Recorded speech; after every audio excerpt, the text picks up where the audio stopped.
belle louange. Une parfaite louange. Je vous emmène dans la présence de Dieu. Je dis quelque chose, il n'y a rien qui restaure plus. Je regardais un matin la louange, les messages qu'il y a dans les cantiques. C'est vraiment des messages, la parole de Dieu. La louange par elle-même est une prédication. Je ne sais pas si vous voyez ça de même. Moi, je reçois ça comme ça. Ça me rend feu pour le Seigneur. Je peux déverser mon cœur avec les paroles qui sont chantées. C'est la vérité de Dieu. Amen. Fait que bon, parfait après-midi. Dans le nom de Jésus. Et parfaite bénédiction dans le nom de Jésus. On parle beaucoup de bénédiction dans les derniers messages. Est-ce qu'il y en a qui ont une petite retenue quand ils entendent le mot bénédiction? Il était un moment donné dans ma vie chrétienne, quand j'entendais béni, béni, béni, là j'avais toujours, je n'ai d'entendre ça. Parce que j'avais l'impression des fois d'avoir une crainte de redevenir dans la chair. Mais la bénédiction que Dieu a pour nous, elle est parfaite et elle vient de Dieu. Il faut plutôt ouvrir, travailler notre cœur à recevoir davantage les bénédictions que Dieu a pour nous. Ce matin, le message que j'avais, c'était la bénédiction et le pouvoir de la croix. Voulez-vous encore entendre parler de bénédiction matin? Il faut enlever les limites, il faut élargir notre cœur à recevoir ce qui vient de Dieu.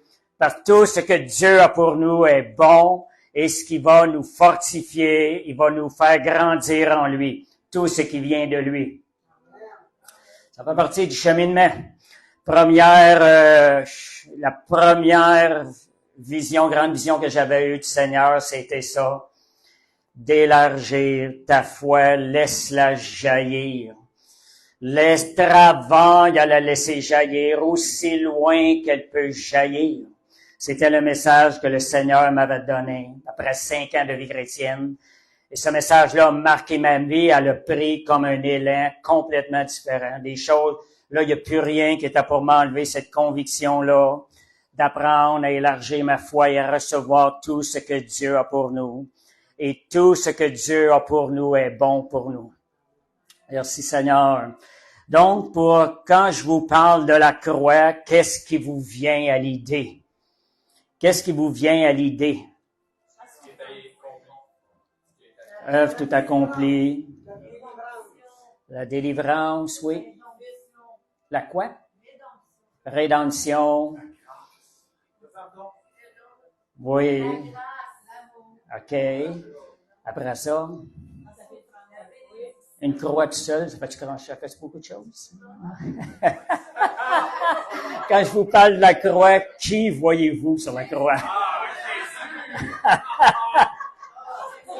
Vous avez oublié le plus important. Quand je pense à la croix, je vois Jésus.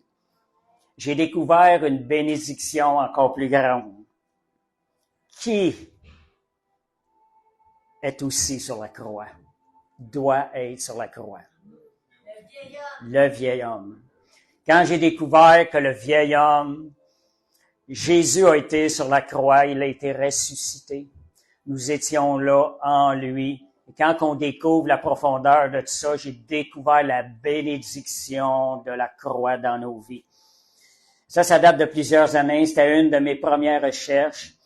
Dieu avait mis dans mon cœur, on va aller avec le verset Luc 1, 71. Après ça, 74 à 75. C'était une promesse qui était à l'origine de commencer à élargir mon cœur, à recevoir de Dieu. Je lisais sa parole, puis je savais, je dis, Seigneur, ta parole est vérité, elle ne peut mentir. Je prenais sa parole au mot, et c'est ça qui nous emmène plus loin. Un sauveur qui nous délivre. Ça, c'était la promesse d'un sauveur qui nous délivre de nos ennemis et de la main de tous ceux qui nous haïssent. 74 et 75. De nous permettre, après que nous serions délivrés de la main de nos ennemis, de le servir sans crainte. 75. En marchant devant lui, dans la sainteté, dans la justice, tous les jours de notre vie. Ce verset-là, au début de ma vie chrétienne, a souvent travaillé en moi. Seigneur, tu l'as écrit. Seigneur, c'est possible de marcher pour toi dans la sainteté, dans la justice, tous les jours de ma vie. Je poursuivais cette parole-là. Seigneur, je veux, Seigneur, vivre ces choses-là. Tu l'as écrit. C'est quelque chose qui est possible de vivre. Le Seigneur m'avait donné des images, des compréhensions par rapport à l'Ancien Testament, par rapport à ça. Je pense même, je rappelle ici, la première fois qu'on m'avait demandé dans une parole, c'était ce message-là que j'avais voulu emporter. Juste dire, c'est un message qui a vraiment marqué ma vie. C'est que je voyais l'Égypte. Si on regarde le peuple d'Israël, tellement significatif, ça nous parle de notre vie en Jésus-Christ aujourd'hui. L'Égypte et le monde, la mer Rouge, il y a le désert, il y a le Canaan. Quand nous venons au Seigneur, nous traversons la mer Rouge, nous laissons le monde en arrière, les choses du monde, nous les laissons en arrière. Nous voulons marcher pour le Seigneur. Dans le désert, le peuple voulait marcher, ils n'étaient pas capables d'accomplir la volonté de Dieu. Ils avaient laissé le monde. Ils avaient une tendance de vouloir retourner dans le monde parce qu'ils n'étaient pas capables, satisfaits de leur marche avec Dieu. C'est un temps de désert, tout comme notre vie chrétienne. On arrive au Seigneur, tout est beau, puis après ça, on se rend compte, on a de la difficulté, on a des combats, on vit pas une vie de victoire. Et là, je voyais le Canaan. Pour moi, c'était une certitude dans mon cœur. Le Canaan était une vie de victoire successive tous les jours de ma vie. Et j'en avais la conviction dans mon cœur, c'était ça que Dieu nous appelait. Pourquoi? Parce que le sacrifice de Jésus à la croix est parfait. Et Dieu n'a pas fait le job à moitié. C'est ça, je me disais, la réalité, c'est ce que sa parole enseigne, tout comme les cantiques qu'on chantait tantôt, tellement de belles paroles de vérité. Nos cœurs doivent aspirer à aller dans ces choses-là. Donc, Dieu nous appelle à une vie de victoire successive tous les jours de notre vie. Et je me battais avec ça. Et à un moment donné, j'étais allé dans une période de jeûne et de prière. Et là, je dis, Seigneur, qu'est-ce qui se passe? Pourquoi je suis pas capable de vivre ça? Moi, quand je suis venu au Seigneur, Dieu me fait vivre ça pendant 5 jours. J'étais dans la présence de Dieu. Je ne pouvais même pas pécher. J'ai dit, Seigneur, si tu me le fais vivre 5 jours, tu es capable de me le faire vivre une semaine.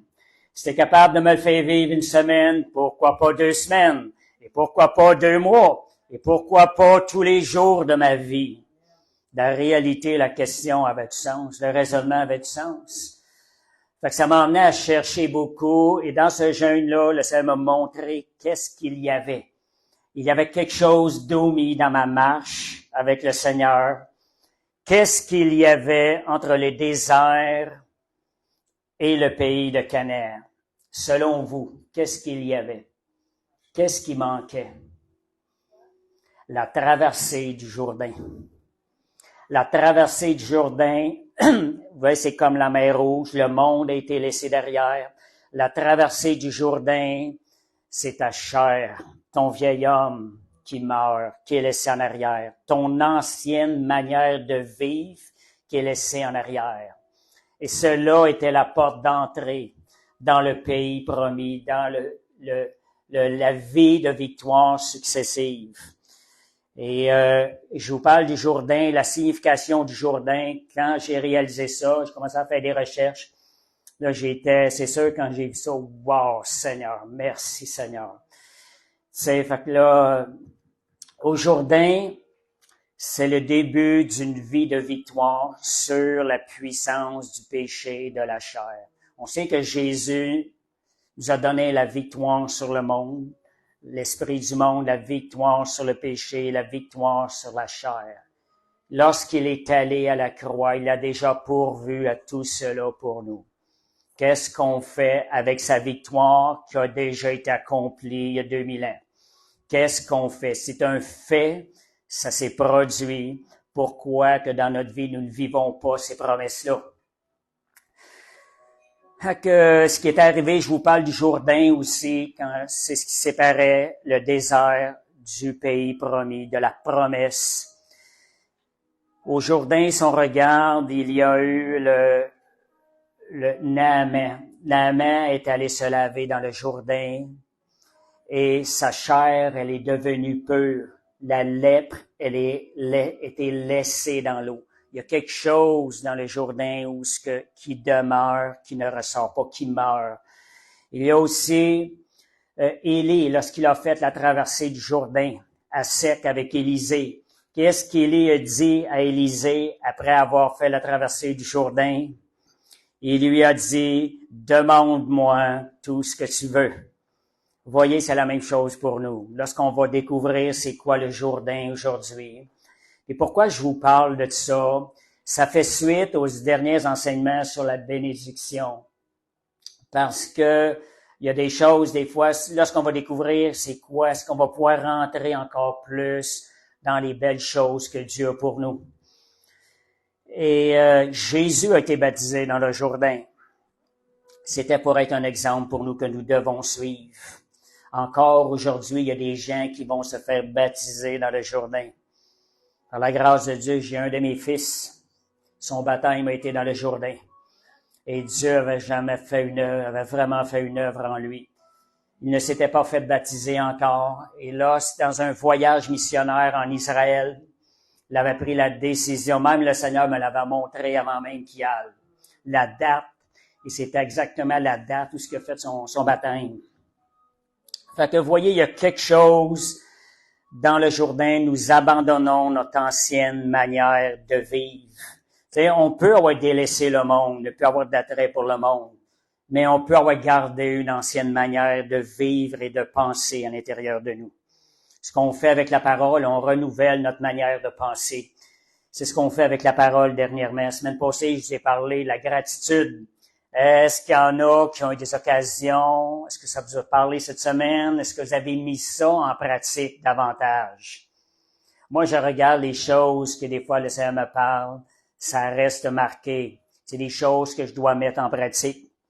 C'est pas que je suis rendu parfait dans ces choses-là. Mais le Seigneur, ce sont des choses que Dieu est en train de travailler en moi. Que Dieu nous donne, c'est Dieu qui nous emmène plus près avec lui, plus dans sa volonté avec ces choses-là. Vous voyez, le Jourdain, ce qui sépare notre ancienne vie, la mort du moi, et ce qu'on appelle aussi porter sa croix. Je vais venir là-dessus tantôt. Porter sa croix. Le rattachement à ça, le Jourdain, une des choses, des moments où des gens peuvent vivre une expérience spirituelle avec le Jourdain. Le Jourdain est le baptême d'eau. La signification du baptême d'eau est aussi la signification dont le Jourdain apporte à la vie du chrétien. Le chrétien vient au Seigneur, il abandonne le monde. Jésus a laissé une des choses le baptême d'eau. Le baptême d'eau, quand on réalise la puissance qu'il y a, ça devient une entrée dans le pays promis où la victoire, vous avez la victoire sur le péché et la chair. Parce que le baptême d'eau, vous laissez sous l'eau, vous renaissez en nouveauté de vie. Vous laissez sous l'eau quoi? Votre ancienne manière de vie, votre ancienne vie, des choses qui étaient laissées rattachées à votre vie passée. Il y a des délivrances à travers le baptême d'eau. Il y a quelques années, à l'endroit où j'allais, on avait 8 ou 9 baptêmes ce soir-là. Et l'enseignant comprenait tout le sens du baptême. Il y a beaucoup de choses à travers le baptême d'eau. Il y a une puissance lorsqu'on réalise le baptême d'eau. Il y a des gens qui vivent même l'expérience de naître de nouveau à travers le baptême d'eau. S'ils l'ont pas vécu avant, ils laissent leur ancienne vie. Il y a des gens qui vivent des délivrances lors du baptême d'eau. Ce soir-là, j'ai vu chacune de ces choses-là se produire à travers les 8 personnes. Une avait vécu cette naissance de nouveau-là. D'autres, plus qu'une personne, ont vécu des délivrances de démons lorsqu'ils ont ressorti de l'eau. Des liens ont été coupés, que l'ancienne vie, ils ont été laissés sous l'eau. Il y en a qui ont vécu du baptême du Saint-Esprit. En ressortant de l'eau, se sont mis à parler par la manifestation du parler en langue. D'autres ont vécu, une avait vécu une guérison physique. Ce même soir-là, sur 9 personnes, 8 ou 9. Voyez, toute la signification du baptême d'eau était aussi enseignée à travers ça. Ce sont des occasions. C'est une décision qui est prise devant Dieu. Et le Jourdain est aussi la signification du baptême d'eau. C'est un endroit qui représente le baptême d'eau, la porte d'entrée dans le pays de victoire successive. Ceux qui ont fait le baptême hier, gloire à Dieu. Merci Seigneur pour la décision que vous avez prise. C'est une des plus grandes décisions dans la vie chrétienne. Permettez au Saint-Esprit maintenant de marcher en nouveauté de vie parce qu'il y a des liens qui ont été coupés avec votre vie passée. Merci Seigneur. Alléluia. Matthieu 11. OK. Petite chose. Le moment où on accepte le Seigneur, juste la victoire sur la chair, la victoire sur le péché devient accessible par notre identification au moi crucifié en conformité avec Christ sur la croix. On va lire ça dans Romains tantôt. Ce qui est arrivé il y a plus de 2000 ans devient du présent pour nous. Ça date de 2000 ans, mais nous sommes transportés il y a 2000 ans. Puis lorsqu'on accepte le Seigneur, nous retournons avec Christ sur la croix au moment où il est en train de se faire crucifier. Donc, Romains 6, versets 2 à 11. On va les lire en détail. Moi, c'est un des épîtres que j'aime le plus, Romains. Romains 6 et Romains 8. Romains 8 nous parle du don merveilleux du Saint-Esprit. Et Romains 6, quelque chose qui me semble, soit que c'est moi qui n'étais pas à l'écoute les premières années, mais j'avais jamais entendu prêcher ces choses-là dans une assemblée chrétienne. Des fois, on pense ça, peut-être parce que je ne recevais pas, mais il me semble pas avoir entendu parler de ça quand j'ai découvert la question du Jourdain, ce que c'était la mort du moi. Romains 6, verset 2. Loin de là, nous qui sommes morts au péché, comment vivions-nous? Vivrions-nous encore dans le péché? Voyez, la Bible nous dit, nous sommes morts au péché. Ignorez-vous tous que nous tous qui avons été baptisés, on parle du baptême, vous voyez, en Jésus-Christ, c'est en sa mort que nous avons été baptisés, morts à l'ancienne vie, le baptême. Nous avons donc été ensevelis avec lui par le baptême en sa mort, afin que, comme Christ est ressuscité des morts par la gloire du Père, de même, nous aussi, nous marchions en nouveauté de vie. Je vais regarder ce verset-là un petit peu plus longtemps. Le verset 4. Voyez, on a été ensevelis pendant que Jésus a été mis dans la tombe. Nous étions là en lui. L'identification avec Jésus sur la croix. Là, dans toute cette situation-là, la mort et la résurrection. Christ est ressuscité des morts. Comme Christ est ressuscité des morts par la gloire du Père, de même, nous aussi, nous marchions en nouveauté de vie. La même puissance qui a ressuscité Jésus, c'est cette même puissance-là qui est disponible pour nous faire marcher dans cette nouveauté de vie. On va aller au verset 5. J'avais jusqu'à 11. En effet, si nous sommes devenus une même plante avec lui par la conformité à sa mort, nous le serons aussi par la conformité à sa résurrection. En acceptant d'être conformes à sa mort, que nous avons été là, nous étions là en lui à ce moment-là. Nous pouvons accéder à ça, prendre, recevoir la deuxième promesse qui suit. J'étais là aussi lorsqu'il est ressuscité. Je suis ressuscité en nouveauté de vie. Sachant que notre vieil homme a été crucifié avec lui, afin que le corps du péché fût détruit et que nous ne soyons plus esclaves du péché. Car celui qui est mort est libre du péché. Vous savez quelque chose, Romains 6, demandez, lisez-le, relisez-le. Ça prend la révélation de Dieu pour le comprendre. On a besoin que le Seigneur nous révèle la profondeur de ces paroles-là. Si nous sommes morts avec Christ, nous croyons que nous vivrons aussi avec lui, sachant que Christ ressuscité des morts, ne meurt plus. La mort n'a plus de pouvoir sur lui. Car il est mort et c'est pour le péché qu'il est mort une fois pour toutes. Il est revenu à la vie et c'est pour Dieu qu'il vit. De la même chose pour nous. Ainsi vous-même. Voyez, ça c'est le verset, la solution. Comment vivre ça? Regardez-vous comme mort au péché. Regardez cette nature-là du péché morte, crucifiée, en conformité avec Christ. Et regardez-vous comme vivant pour Dieu en Jésus-Christ. Si nous vivons aujourd'hui, ce n'est plus pour nous, c'est pour Christ. Cette semaine, je partageais quelque chose avec un frère. Juste pour vous dire, c'est tellement important d'avoir des partages entre frères et sœurs. Il y a des fois, je reçois des compréhensions, des révélations, je dirais, juste en partageant. Dieu donne la parole, Dieu donne une connaissance plus approfondie quand je parle.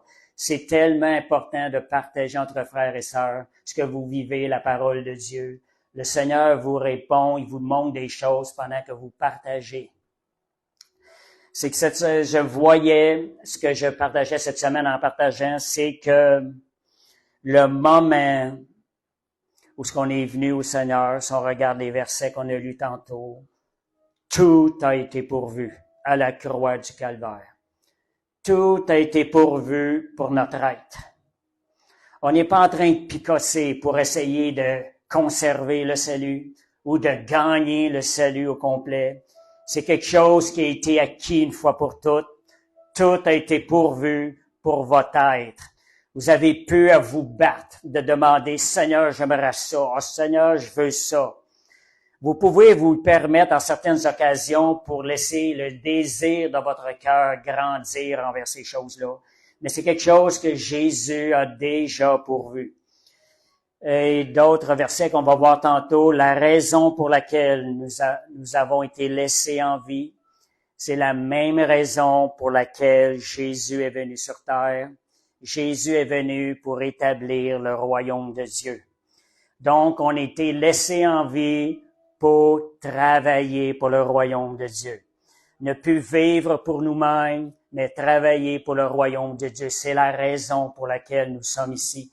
Nous sommes ici pour établir ce royaume-là, combattre les puissances de ténèbres, aller chercher la foi, apprendre comment combattre de façon victorieuse, aller chercher les victoires déjà acquises à la croix. Ah, que merci Seigneur. Il y a un missionnaire, Romains 6:11, qu'on a vu, regardez-vous comme mort au péché, comme vivant pour Dieu. Juste pour vous dire que Romains 6, on a besoin d'une révélation de Dieu pour saisir la promesse. J'ai connu des enseignants, c'était de même. Moi, quand j'ai compris ça, quand je vous disais je cherchais ce qui m'empêchait d'entrer, wow, c'était tellement merveilleux. J'ai vu la bénédiction de la croix. Il y avait un missionnaire, Hudson Taylor, qui était un pionnier de la mission en Chine. Il y a plusieurs années, j'avais un livre ça d'épais, j'avais lu ça à ce moment donné-là.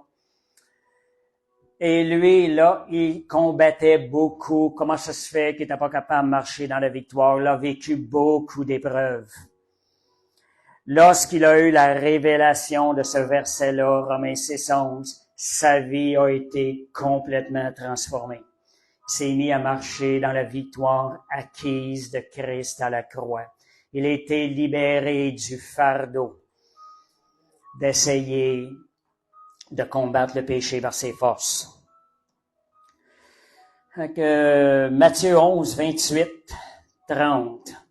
Fait que juste pour vous dire, ce verset-là, j'ai eu ce témoignage-là, j'ai entendu ce témoignage-là sur divers enseignants. Et Hudson Taylor, c'était après 15 ans.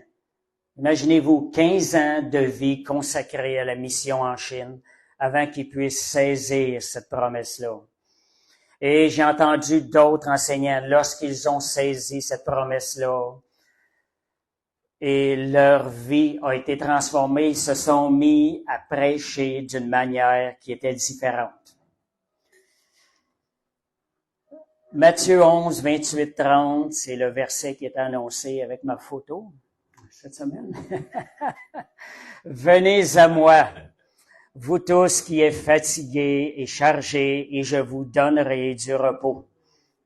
Le verset 29. Prenez mon joug sur vous et recevez mes instructions, car je suis doux et humble de cœur, et vous trouverez du repos pour vos âmes.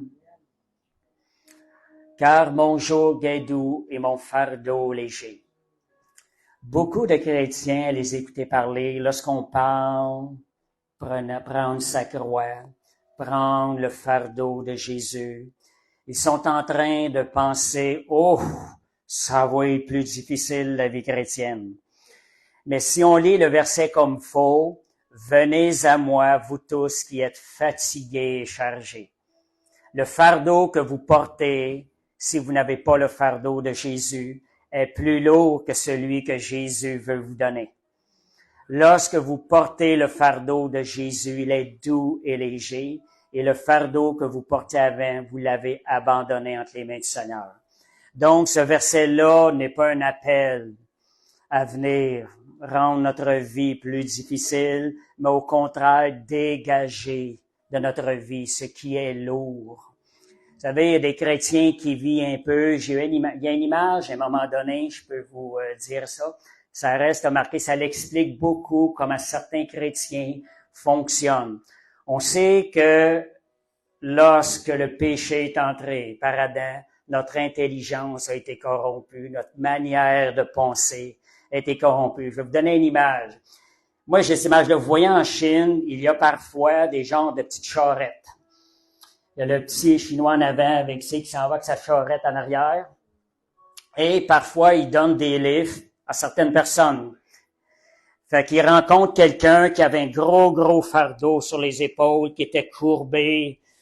Fait qu'il s'arrête, il veut l'aider. Il dit, embarque dans ma charrette. Je vais te rendre la vie plus facile. Il se met à fonctionner, s'en va, il se retourne. Il a aperçu la personne dans la charrette. Elle avait le fardeau encore sur lui. Il dit, mais comment ça? Il dit, tu veux pas déposer ton fardeau.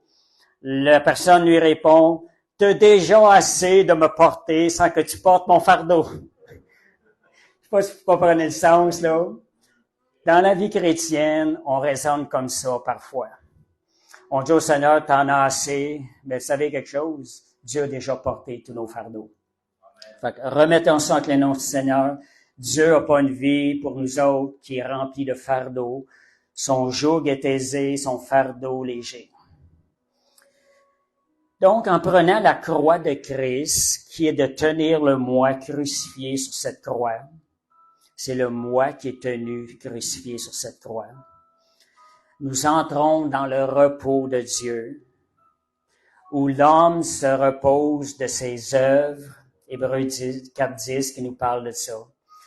Lorsque nous nous chargeons de la croix, le vieil homme se repose de ses œuvres et c'est Christ qui se met à travailler par le Saint-Esprit à travers nous. On parle des fois aussi de zèle. Je pensais à ça aussi pendant l'étude. Des fois, on parle de zèle. Vous voyez quelqu'un qui est zélé pour le Seigneur. Il y a un bon zèle, il y en a un autre qui est moins bon. Celui qui est zélé, vous savez que la chair peut être zélée pour le Seigneur. Ce qui arrive avec ça, il va faire face à la frustration et le fruit ne sera pas bon. Mais il y a un bon zèle pour le Seigneur. Le bon zèle, c'est justement d'être zélé pour les bonnes œuvres. Et les bonnes œuvres, c'est pas nécessairement la chair qui travaille. Oui, on a des choses à faire. Il y a une différence quand on dit de se reposer de ses œuvres. Ça ne veut pas dire de ne plus travailler notre volonté.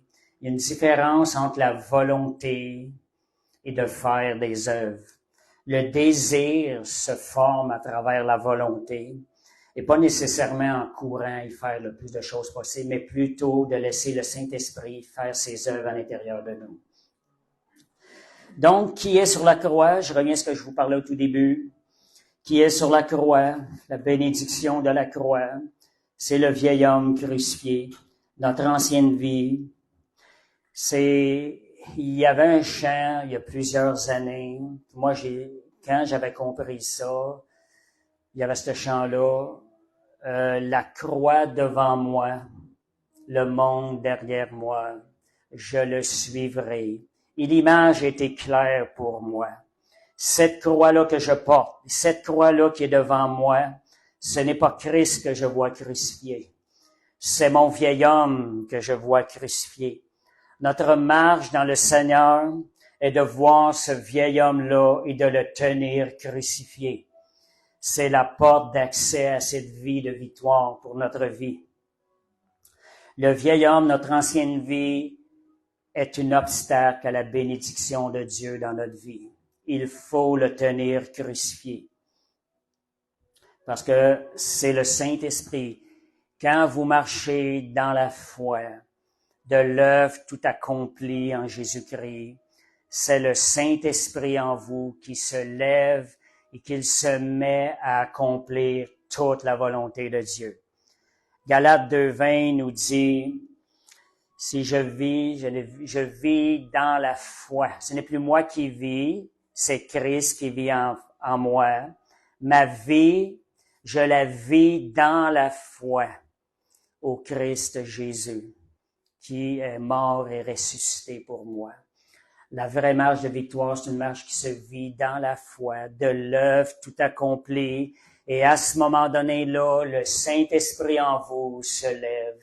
Et il se met à travailler à la perfection.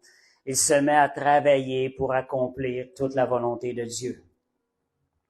Galates 6:14.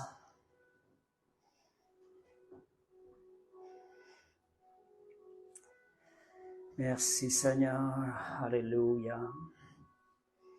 Pour ce qui me concerne, loin de moi la pensée de me glorifier d'autre chose que de la croix de notre Seigneur Jésus-Christ, par qui le monde est crucifié. Parfois, on peut y penser, il y a juste Jésus qui a été crucifié. Mais le monde a été crucifié. La puissance du péché qui était dans le vieil homme a été crucifiée sur la croix avec Christ.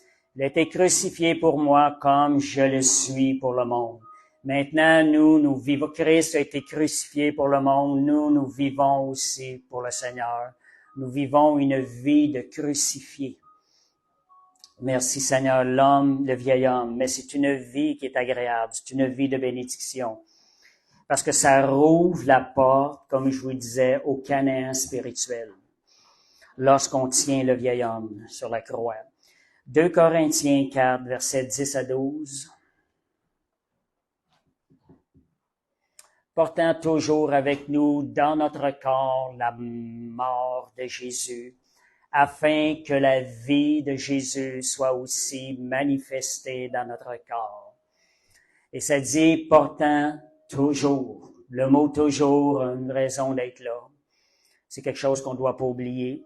C'est la marche de la vie quotidienne avec le Seigneur. Portant toujours. Afin, voyez, on porte, nous sommes sans cesse, voyez le mot, tenez sans cesse le vieil homme à sa place, crucifié sur la croix. Lorsque des pensées viennent de lui, vous discernez, lui veut pas votre bien. Retournez-le sur la croix. Puis le résultat, la vie de Jésus va pouvoir être manifestée. Vous pouvez pas manifester la vie du vieil homme corrompu et la vie de Jésus en même temps. C'est un ou c'est l'autre.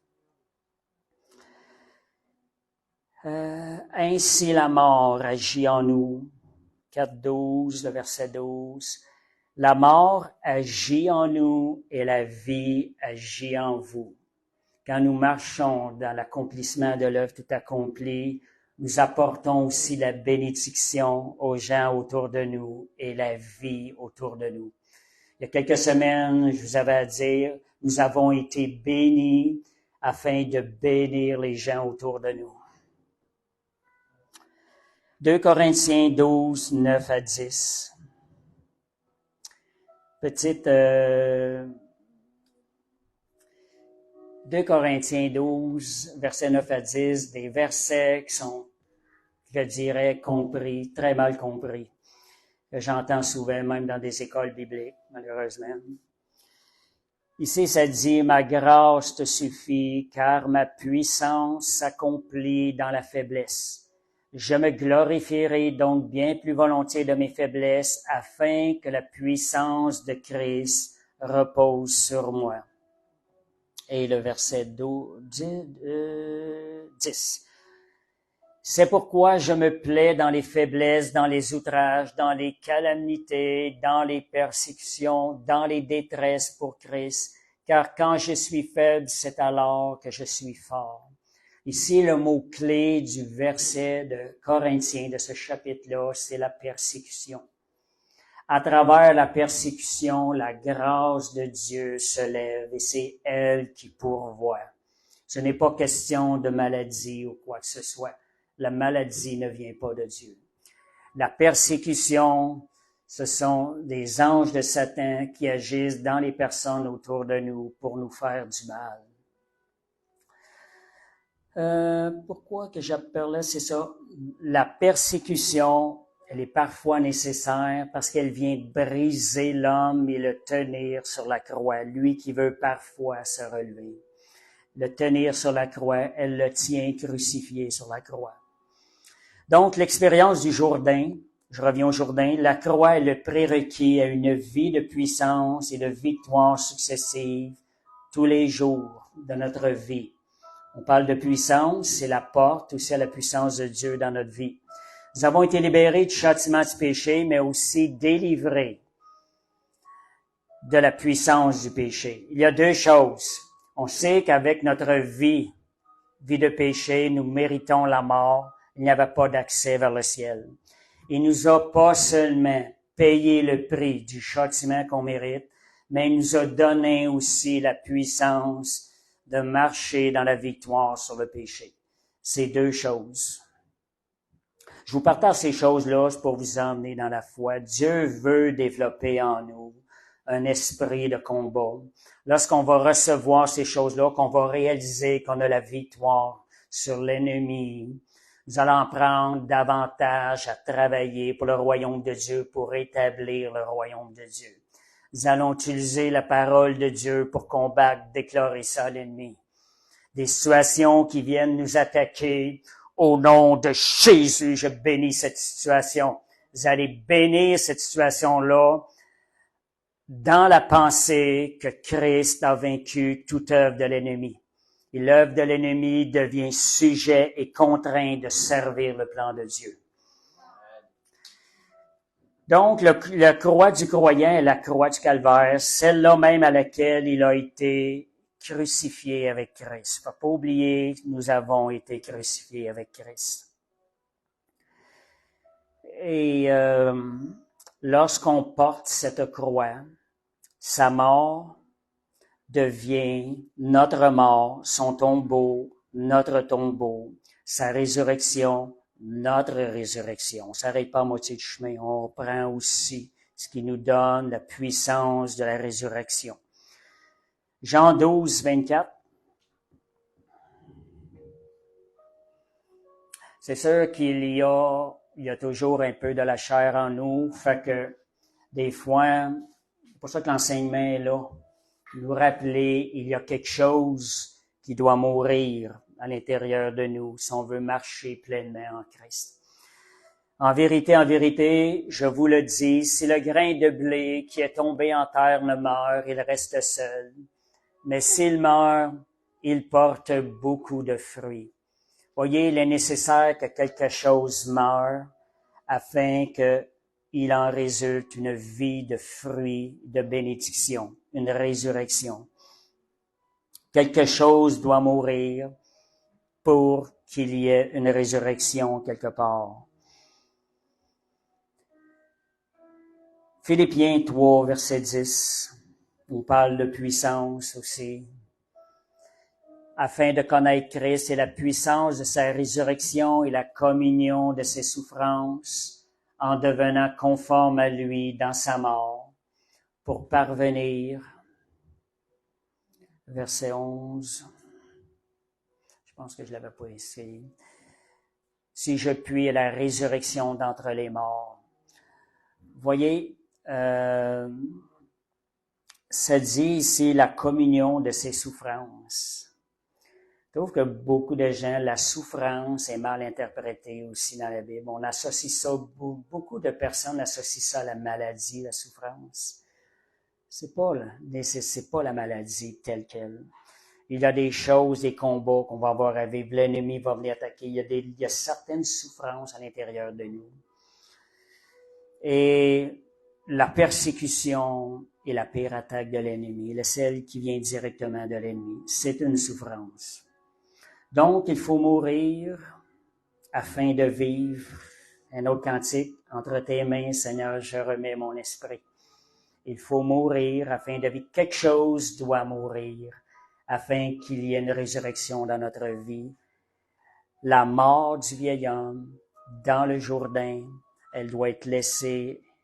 L'ancienne manière de vivre doit mourir afin que la vie de victoire successive, la vie glorieuse de Jésus puisse être manifestée à travers nous. Un point qui est important, je vous mentionnais tantôt, toujours et sans cesse. On peut toujours redescendre. Le vieil homme veut redescendre de la croix. Il va toujours chercher à redescendre de la croix. C'est quelque chose qu'il faut faire à tous les jours, le tenir. C'est pas par nos forces, c'est par la foi, ayant les yeux sur le Seigneur. Veillez à tenir ce vieil homme là où il se doit, crucifié à la croix du Calvaire. C'est là que Jésus l'a mis. Il y était une période où si on en vit tout le temps, on va toujours en vivre des choses, mais ayant les yeux sur le Seigneur, Dieu renouvelle la force et la joie. Il y a un temps dans ma vie, je vivais un peu de déception. J'ai dit, Seigneur, je suis pas ce que je voudrais être pour toi. Et ça travaillait dans mon cœur. Le matin, je me levais, je descendais les 3 marches, aller vers ma cuisine, puis je disais ça, Seigneur, je suis pas ce que je voudrais être, avec une déception à l'intérieur. Et là, le Seigneur m'a montré quelque chose. Et wow, c'était tellement glorieux. J'ai comme vu les mains de Jésus sur la croix. J'ai vu les clous qui rentraient dans ses mains. Et le Seigneur même m'a dit,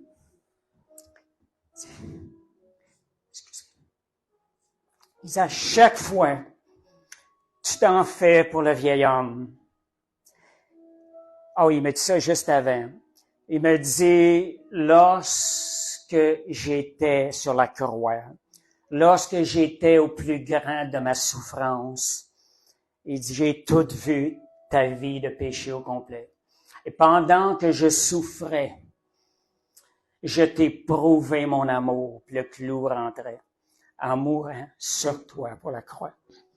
Seigneur me dit après ça, il dit à chaque fois, c'était vraiment un avertissement, il dit à chaque fois que tu t'en fais pour le vieil homme, et tu t'es en train de lui redonner la vie, il dit quand moi, j'ai déjà tout réglé son cas à la croix il y a plus de 2000 ans. Vous voyez, ça, c'est des vérités de Dieu. On a besoin de rentrer, que Dieu renouvelle notre esprit. Donc, là, l'importance de tenir, cette vision-là, de tenir ce vieil homme-là dans l'œuvre tout accomplie de Christ, mort et crucifié à la croix. Si on le voit qui redescend de la croix, retourne où ce que tu te dois d'être. Je veux laisser la vie de Christ se manifester. Vous savez, lorsqu'on descend, lorsque le vieil homme est sur la croix, nous marchons comme des rois sur la terre, avec la puissance de Christ. Si nous redescendons, le vieil homme redescend de la croix, nous perdons notre couronne. Donc, je dirais en quelque sorte, quand nous nous redressons de la croix, Christ doit se remanifester sur la croix. Seuls ceux qui laissent le vieil homme crucifié sur la croix peuvent expérimenter une réelle autorité sur Satan.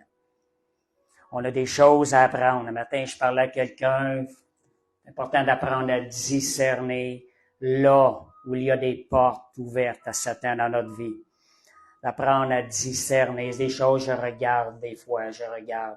Parce qu'on est supposé vivre une vie de victoire successive, le Canaan spirituel. Voyez la proposition de Satan à Jésus, c'était quoi si on regarde dans la parole de Dieu? Lorsque Jésus est allé dans le désert, la proposition de Satan, c'était d'avoir une victoire sans la croix. Mais nous, c'était la même chose pour nous. Des fois, Dieu, on peut parler de bénédiction.